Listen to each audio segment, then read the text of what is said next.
एक बार प्रभु को बहुत धन्यवाद देता हूँ। आणि पुन्हा एकदा प्रभूला खूप धन्यवाद असो।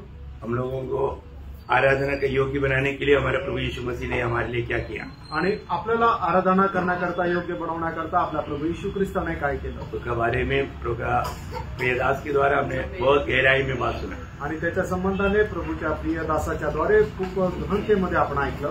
प्रभु यीशु में जाने से पहले इस सूली का प्रेम को हम कितना भी वर्णन करें, कितना भी जाने तो भी बहुत कम है। आणि प्रभू मेषाच्या मध्ये आपण प्रवेश करण्याच्या अगोदर या प्रेमाचं आपण कितीही वर्णन ऐकलं तरी कमी आहे। छोटा सा समय होने के कारण छोटा सा एक भाग भी मैं आपको पढ़ाना चाहता हूँ। आणि वेळ कमी असल्या कारणाने एक छोटासा भाग तुम्हाला मी वाचायला सांगेन। प्रेरितों का उसका 13 अध्याय का 28 से 39 तक का वचन, प्रेषित चैप्टर 13 verse 28 to 39 है। प्रेषित त्याचा 13 अध्याय 28 ते 39। उन्होंने मार डालने के योग्य कोई दोष उसमें न पाया, तो भी पिलातुस से विनती की कि वह मार डाला जाए। जब उन्होंने उसके विषय में लिखी हुई सब बातें पूरी की, तो उसे क्रूस पर से उतारकर कब्र में रखा। परंतु परमेश्वर ने उसे मरे हुए में से जिलाया, और वह उन्हें जो उसके साथ गलील से यरूशलेम आए थे बहुत दिनों तक दिखाई देता रहा।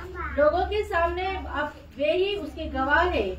हम तुम्हें उस प्रतिज्ञा के विषय में जो बाप दादों से की गई थी यह सुसमाचार सुनाते हैं कि परमेश्वर ने यीशु को जिलाकर वही प्रतिज्ञा हमारी संतान के लिए पूरी की, जैसा दूसरे भजन में भी लिखा है, तू मेरा पुत्र है, आज मैं ही ने तुझे जन्माया है। और उसके विषय इस रीति से मरे हुए से जिलाने के विषय में भी कि वह कभी न सड़े, उसने यो कहा है, मैं दाऊद पर की पवित्र और अटल कृपा तुम पर करूंगा। इसलिए उसने एक और भजन में भी कहा है, तू अपने पवित्र जन को सड़ने न देगा, क्योंकि दाऊद तो परमेश्वर की इच्छा के अनुसार अपने समय में सेवा करके सो गया और अपने बाप दादों में जा मिला और सड़ भी गया। परंतु जिसको परमेश्वर ने जिलाया वह सड़ने नहीं पाया। इसलिए हे भाइयों, तुम जान लो कि इसी के द्वारा पापों की क्षमा का समाचार तुम्हें दिया जाता है, और जिन बातों में तुम मूसा की व्यवस्था के द्वारा निर्दोष नहीं ठहर सकते, उन्हीं सब में हर एक विश्वास करने वाला उसके द्वारा निर्दोष ठहरता है। प्रभु को बहुत धन्यवाद है कि ये वचन को अगर ध्यान से सुनेगा तो बहुत बातें प्रभु हमें हमारा हौसला बढ़ाने वाला बहुत बातें की आमर लिखा है। आणि हे वचन जर लक्षपूर्वक ऐकलं तर आपल्याला प्रोत्साहन देणारे पुष्कळ वचनं या ठिकाणी लिहिलेली आहे। बहुत प्रार्थना के साथ हमने आणि खूप प्रार्थनेपूर्वक राहा। अभी प्रभु यीशु मसीह की मृत्यु की बहुत विशेषता की बात यहाँ पर लिखा है, आणि प्रभू यीशु ख्रिस्ताच्या मरणाचे खूप वैशिष्ट्य या ठिकाणी लिहिलेले आहे। और एक बार उसका 28 वचन पढ़ेंगे, उसका 13 अध्याय का 28, प्रेषित 13 अध्याय त्याचा 28 वचन पुन्हा एकदा वाचा। उन्होंने मार डालने के योग्य कोई दोष उसमें न पाया। ओ देखा, मार डालने लायक कोई भी दोष प्रभु में नहीं पाया, आणि त्याला मृत्यू दंड देण्यात यावा असा कुठलाही दोष प्रभू यीशु ख्रिस्तामध्ये नाही सापडला। क्या समझा? कारण बिना मृत्यू, आणि कुठल्याही कारण नसताना त्याला मरणदंड। ये मृत्यू को क्या बोल सकता? आणि या मरणाला काय म्हटलं जातं? कारण बिना मृत्यू, कारणमिल्लात मरण। आणि बिना कारण मरण बहुत बड़ी बात है ना भैया, आणि खूप मोठी गोष्ट आहे। कुछ भी कारण नहीं होने पर भी प्रभु को मृत्यु दंड दिया, आणि कुठलंही कारण नसतानाही प्रभूला मृत्यूदंड दिला। क्यों? का? क्योंकि वो हमारी बदले में मृत्यू था, कारण ते आपल्या बदल्यामध्ये त्याचा मृत्यू होता। ये साधारण मृत्यू नहीं था आणि हे साधारण मरण नव्हतं प्रियनो, वो हमारी बदले में मृत्यू था। ये बात लोगों ने नहीं जाना, आणि ते आपल्या बदल्यामध्ये मृत्यू होता, लोकांनी ही गोष्ट नाही जाणली। और इतना ही नहीं, एवढंच नाही, उसका 13 अध्याय का 29 वचन आणि 13 अध्याय त्याचं 29 वचन, जब उन्होंने उसके विषय में लिखी हुई सब बातें पूरी की, हाँ, लिखी हुई बात पूरा किया आणि लिहिलेल्या गोष्टी पूर्ण केल्या। अभी थोड़ी देर पहले भी वो बात हमने पहला कुरिन्थी 15 अध्याय का 3-4 वचन में अभी हमने पढ़ा था। आणि पहिले करंथीकराचं पत्र त्याचा 15 अध्याय त्याच्या 3 आणि 4 वचनामध्ये थोडा वेळापूर्वी आपण पाहिलं होतं। प्रभु यीशु मसीह की मृत्यू और जी उठना ये सब कैसे था? आणि प्रभू यीशु ख्रिस्ताचं मरण आणि पुनरुत्थान हे कशाच्या अनुसार होतं? पवित्र शास्त्र के अनुसार था। प्रियनो, ते पवित्र शास्त्राच्या अनुसार होतं। इसका मतलब क्या है? याचा अर्थ काय आहे? ये मृत्यू को हम क्या बोल सकता?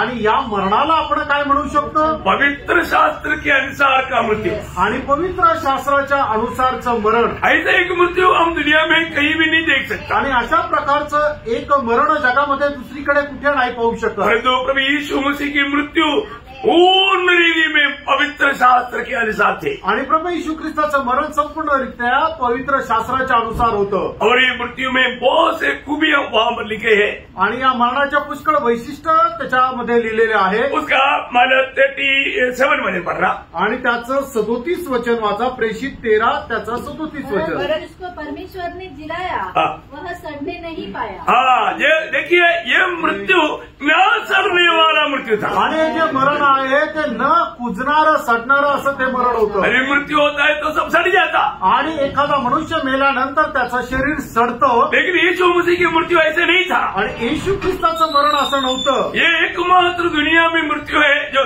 न सड़ने वाला मृत्यु। आणि जगामध्ये एकमात्र असं मरण आहे की ते न सडणारं आहे। ये उसका 34 और 35 दोनों वचन में भी हम लोग ये शब्द को देखता है। त्याच्या 34 आणि 35 वचनामध्ये सुद्धा हे वचन आपण वाचू शकतो। इसी रीति से मरे हुए से जिलाने के विषय में भी हाँ। कि वह कभी न सड़े, कभी ना सड़े, वो कभी नहीं सड़ने वाला, आणि तो कधीही न सडणारा। वो कितना बड़ी बात है प्रियो, आणि किती मोठी गोष्ट आहे। अरे वो नहीं सड़ा प्रियो। आणि तो सडला नाही। दुनिया में कितना भी राजा हुआ, सम्राट हुआ, मर गया तो सड़ गया।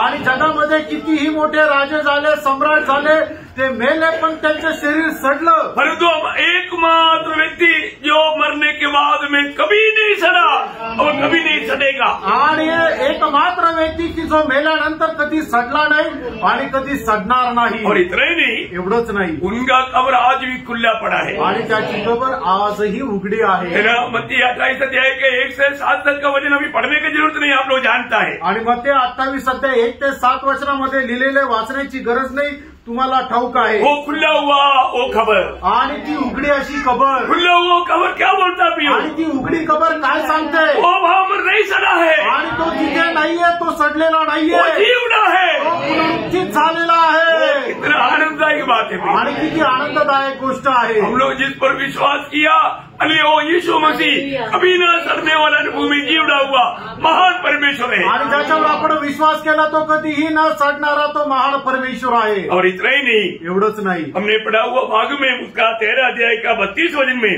आणि प्रेषित 13 अध्याय त्याच्या 32 वचनामध्ये हम तुम्हें उस प्रतिज्ञा के विषय में हाँ। जो बाप दादों से की गई थी हाँ। यह सुसमाचार सुनाते हैं। देखिए, वाग्दानों से किया हुआ वायदा पूरा करने वाला मृत्यु था। आणि त्या आपल्या वडील लोकांना पूर्ण केलेला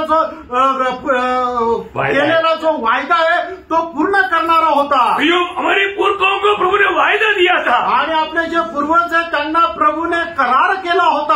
उस वायदा पूरा करने वाला मृत्यु था। आणि तो करार पूर्ण करणारा प्रभु येशू ख्रिस्ताचं मरण होतं। यीशु मसीह की मृत्यू क्या था? आणि प्रभू येशू ख्रिस्ताचं मरण काय होतं? वायदाओं को पूरा करने वाला मृत्यू, आणि वचन पूर्ण करणारा ते मरण। ये मृत्यू के द्वारा मानव का मृत्यू आ जाएगा। आणि प्रभू येशू ख्रिस्ताच्या त्या मरणाच्या द्वारे मनुष्य जातीचं मरण जे आहे ते निघून जाईल। क्या अनोखा बात है, आणि काय अद्भुत गोष्ट आहे। इसलिए दूसरा तिमोथी 12 अध्याय का 10 वचन में हम पढ़ता है, आणि दुसरं तिमोथेला पत्र त्याचा 1 अध्याय आणि त्याच्या 10 वचनामध्ये असं वाचतो, ये सुसमाचार हमारा मृत्यू को हटाता। आणि ही जी सुवार्ता आहे ते आपलं मरण बाजूला करतं। प्रियो, ये दुनिया में एकमात्र सुवार्ता है, आणि त्यानं जगामध्ये केवळ एकमात्र सुसमाचार आहे, वो है प्रभु यीशु मसीह। हम पापियों का अब का मजदूरी मृत्यू हमेशा के लिए हमसे हटा दिया। आणि ती सुवार्ता हीच आहे की प्रभू येशू ख्रिस्ताने आपल्या पापी लोकांचं जे मरण आहे ते निरंतर करता आपल्यापासून बाजूला केलं। कैसा? कसं? अपनी मृत्यू के द्वारा, आणि आपल्या स्वतःच्या मरणाच्या द्वारे वो मृत्यू से जी उठा, आणि तो मेलेला तू जिवंत झाला। क्या अनोखा बात है प्रियो। आणि काय अद्भुत गोष्ट आहे प्रियांनो। ये सत्य पर विश्वास करने के लिए प्रभु ने हमें अनुग्रह दिया, बोलेगा तो हम कितना धनी रहोगे। आणि या सत्यावर विश्वास करण्याकरता देवाने आपल्यावर कृपा केली, आपण खरोखर किती धन्य आहोत। इतना ही नहीं, एवढंच नाही, हमने पढ़ा हुआ भाग में उसका 13 अध्याय का 39 वचन में, आणि प्रेषित त्याचा 13 अध्याय त्याच्या 39 वचनामध्ये, जिन बातों में तुम मूसा की व्यवस्था के द्वारा निर्दोष नहीं ठहर सकते थे उन्हीं सब में हर एक विश्वास करने वाला उसके द्वारा निर्दोष ठहरता है। हालेलुया। प्रभु यीशु मसीह की मृत्यू हमें निर्दोष करता है। आणि प्रभू येशू ख्रिस्ताचं मरण जे आहे ते आपल्याला निष्पापी करतं।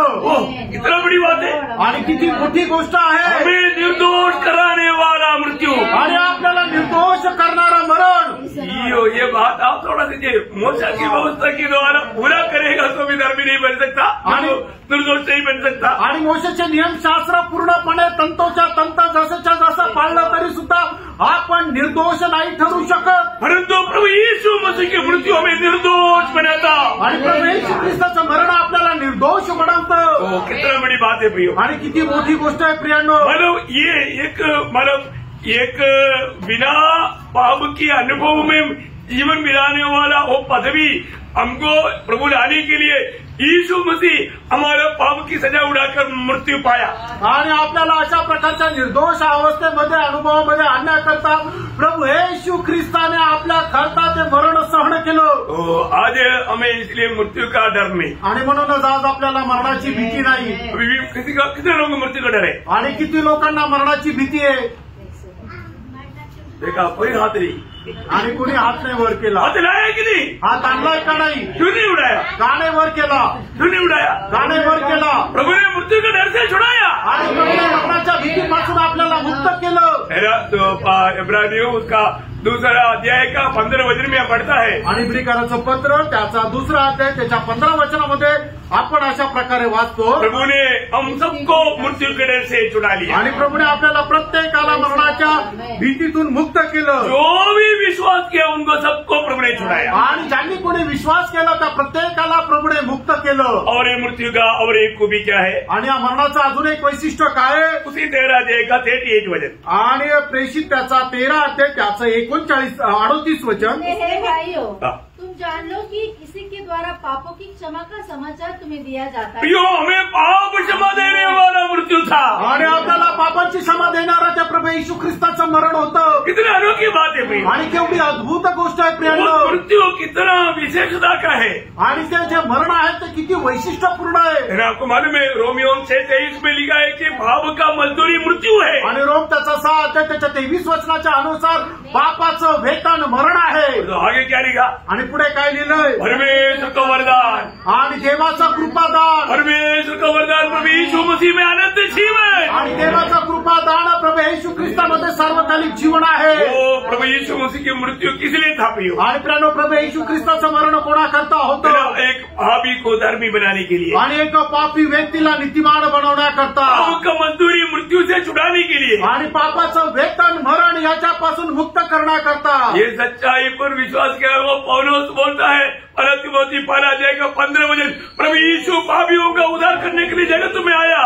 ये सच्चा और विश्वासियों की वचन है, उसमें मैं 12 नंबर है। आणि 1 तिमोथेला पत्र त्याचा 1 अध्याय त्याच्या 15 वचनामध्ये प्रेषित पौल अशा प्रकारे म्हणतो की प्रभू येशू ख्रिस्त पापी लोकांचं तारण करण्याकरता आला, हे सत्य वचन आहे, आणि त्या पापी लोकांमध्ये मी 1 नंबर आहे। इतना बड़ी बात है, किती मोठी गोष्ट आहे। यहाँ पर बैठ करके प्रभु की आराधना करने के लिए आया हुआ सब लोग ये गवाही दे सकता है, आणि या ठिकाणी बसून प्रभूची आराधना करण्याकरता आलेला सर्व लोक या गोष्टीची साक्ष देऊ शकतात। मैं भी उसमें एक पापी था, आणि मी सुद्धा त्या पाप्यांमध्ये एक होतो। प्रभु मेरे लिए मरा है, आणि प्रभू माझ्या करता मेला, प्रभु ने मुझको छुटकारा दिया, आणि प्रभूने मला मुक्ती दिली। कितना धन्यवाद है। किती धन्य गोष्ट आहे। और एक बात भी बोलकर मैं कर्म करना चाहूंगा, अजून एक गोष्ट सांगून मी थांबेल। प्रभु यीशु मसीह की मर करके जी उठना वास्तव में क्या था प्रिय? आणि प्रभू येशू ख्रिस्ताचं मेलेल्यातून पुनरुत्थान होणं खरोखर काय होतं? उसका 13 अध्याय का 33 वचन, आणि त्याचं प्रेषित 13 अध्याय त्याचं 33 वचन। परमेश्वर ने यीशु को जिलाकर वही प्रतिज्ञा हमारी संतान के लिए पूरी की, जैसा दूसरे भजन में भी लिखा है, तू मेरा पुत्र है, आज मैंने तुझे जन्माया है। इसका मतलब क्या है प्रिय? आणि याचा अर्थ काय आहे प्रियांनो? प्रभु यीशु मसीह मृतों से जी उठने के द्वारा हमको भी नया जन्म मिला। आणि येशू ख्रिस्ताच्या पुनरुत्थानाच्या द्वारे आपल्यालाही नवा जन्म मिळाला। कितना सुंदर बात है, आणि किती सुंदर गोष्ट आहे। यीशु मसीह की जी उठना हम विश्वासियों के लिए एक नया जन्म पाना था, आणि प्रभू येशू ख्रिस्ताचं पुनरुत्थान आपण विश्वासणाऱ्यां करता एक नवा जन्म प्राप्त करणं होतं। ये बात पहला पत्रोस 1 अध्याय का 3 से 5 तक वचनों में बहुत विस्तार से पत्रोस बोलता है। आणि 1 पेत्र त्याचा 1 अध्याय 3 ते 5 वचनामध्ये प्रेषित पौल खूप विस्तार रीतीने सांगतो। मैं एक बात बताना चाहता हूँ, एक गोष्ट सांगू इच्छितो। पाप का गुलाम होकर के नरक के लिए नियुक्त किया हुआ हमें उस अवस्था से छुड़ाकर स्वर्गीय मार्गों में स्वर्ग में पहुंचाने के लिए प्रभु यीशु मसीह दुनिया में आया। आणि आपण पापाचे गुलाम होऊन त्या नरकाकरता नियुक्त केलेलं होतं, त्या अवस्थेमधून काढून आपल्याला त्या स्वर्गाच्या राज्यामध्ये पोहोचवण्याकरता प्रभू येशू ख्रिस्त आला। प्रियो, आज भी यदि ये जीवित आशा किसी ने अगर नहीं पाया है आणि प्रियानो, आजही जिवंत आशा कोणाला नाही मिळाली तर प्रभु यीशु मसीह हमारे बीच में है, आणि येशू ख्रिस्त आपल्यामध्ये आहे, आपको प्यार से बुला रहा है, आणि आपल्याला प्रेमाने बोलवत आहे, ये सत्य वचन है। आणि हे सत्य वचन आहे। अगर हम विश्वास करेगा तो आपण विश्वास केला तर इसी वक्त में पाप क्षमा पाकर अनंत जीवन की बारिश होकर स्वर्गीय यात्रा आरंभ कर सकता है। आणि याच वेळेला पापाची क्षमा प्राप्त करून आपण त्या स्वर्गीय प्रवासाचे वारीस होऊ शकतो, एक जय जयकार का जीवन बिता सकता है, एक जय जयकाराचं जीवन आपण जगू शकतो। प्रभु यीशु मसीह की मृत्यु का 7 सविशेषता हमने यहाँ पर देखा, आणि प्रभू येशू ख्रिस्ताच्या मरणाचे 7 वैशिष्ट्य या ठिकाणी आपण पाहिले। क्या आपको याद आएगा? आणि तुम्हाला ते आठवतील का? पहिला बात, कारण बिना मृत्यू।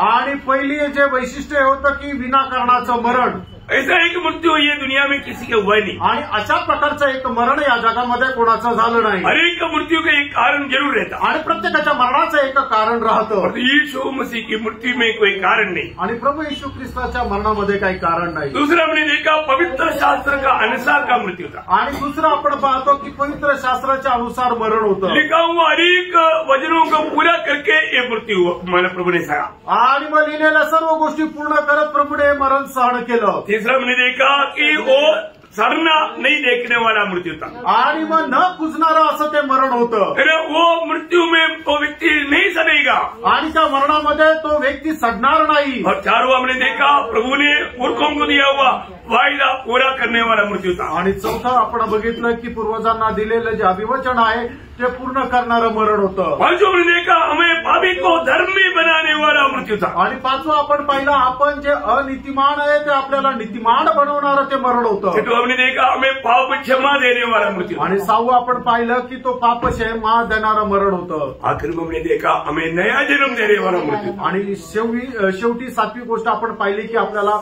नवा जन्म देणारं मरण होतं। क्या अनोखा बात है, आणि काय अद्भुत गोष्ट आहे। हम इस प्रभु को कितना अधिक महिमा देना चाहिए, आणि प्रभूचा आपण किती जास्त गौरव करायला पाहिजे। तो आप सबको बहुत आशीष दे, आणि प्रभू तुमच्या सर्वांना खूप आशीर्वाद देव, प्रभु को महिमा मिले। प्रभूला गौरव मिळो।